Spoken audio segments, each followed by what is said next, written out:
ఇక్కడ నేను చెప్పిందే జరగాలి. లేదంటే అమ్మ గతం మర్చిపోయాడు. మీరు అమ్మని మర్చిపోవాల్సి వస్తుంది అని మనోహరి వార్నింగ్ ఇచ్చి వెళ్తుంది.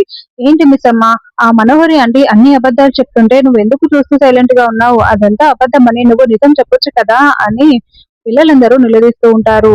మనోహరి ఆంటీ ఒకటి, నేను ఒకటి చెప్తే ఆయన డిస్టర్బ్ అవుతారు, కన్‌ఫ్యూజ్ అవుతారు. దానివల్ల బ్రెయిన్‌పై స్ట్రెస్ పెరిగి ఆయన ప్రాణానికే ప్రమాదం వస్తుంది.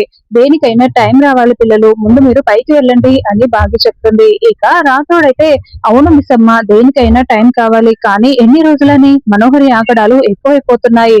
అయినా నువ్వింత ధైర్యంగా ఎలా ఉండగలుగుతున్నావు మిస్సమ్మ అని రాథోడ్ అంటే, ఎప్పటికైనా ఆయన నేను పిల్లలు ఎవరో అర్థం చేసుకుంటాడు రాథోడ్, గుర్తుకు వస్తుంది అని భాగ్య అంటుంది. ఎలా చెప్పగలుగుతున్నావు అని రాథోడ్ అంటాడు. నా మెడలో ఆయన కట్టిన ఈ తాళిబంధమే ఆయనకి మొత్తం గుర్తుకు వచ్చేలా చేస్తుంది రాథోడ్. నాకు ఆ నమ్మకం ఉంది. తాళిబంధం చాలా గొప్పది అని భాగ్య తాళి చూపిస్తూ చెప్తూ ఉంటుంది. పిల్లలందరూ గదిలోకి వెళ్లి మనోహరిపై మండిపడుతూ ఉంటారు. డాడ్ గతం మర్చిపోయాడని మనోహరి అంటే మనల్ని చూడు ఎలా దూరం చేస్తుందో, దానికి తోడు యాదమ్మ కూడా తోడైపోయింది. వాళ్ళిద్దరూ చాలా ఓవర్ చేస్తున్నారు అని అనుకుంటూ ఉంటారు. వాళ్ళకి పనిష్మెంట్ ఇవ్వాలి అని బుజ్జమ్మ అంటుంది. లేదు లేదు, వాళ్ళకి ఎలాంటి పనిష్మెంట్ ఇవ్వకూడదని నిజమ్మ చెప్పింది కదా, ఆయన మనోహరి ఆంటీకి మనం పనిష్మెంట్ ఇవ్వగలమా అని ఆనంద్ అంటాడు. లేదు, ఎందుకు ఇవ్వలేము, నిజమ్మకి తెలియకుండా ఇద్దాము అని బుజ్జమ్మ అంటుంది.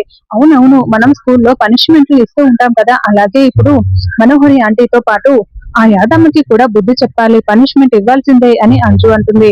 ఏం ఇవ్వాలి, ఎలా ఇవ్వాలి అని ఆలోచిస్తూ ఉంటే నా దగ్గర ఒక ఐడియా ఉంది అంటూ బుజ్జమ్మ ఏదో ఒక ప్లాన్ చెప్తుంది. సూపర్ బుజ్జమ్మ, నువ్వెంతైనా మామవి కదా, అదే అదే, నువ్వు బుజ్జమ్మవి కదా, నువ్వు చాలా తక్కువ టైంలో షార్ప్ గా ఆలోచించి మంచి ప్లాన్ చెప్పావు. వెంటనే దాన్ని అమలు చేద్దాం అని ఆకాష్ అంటాడు.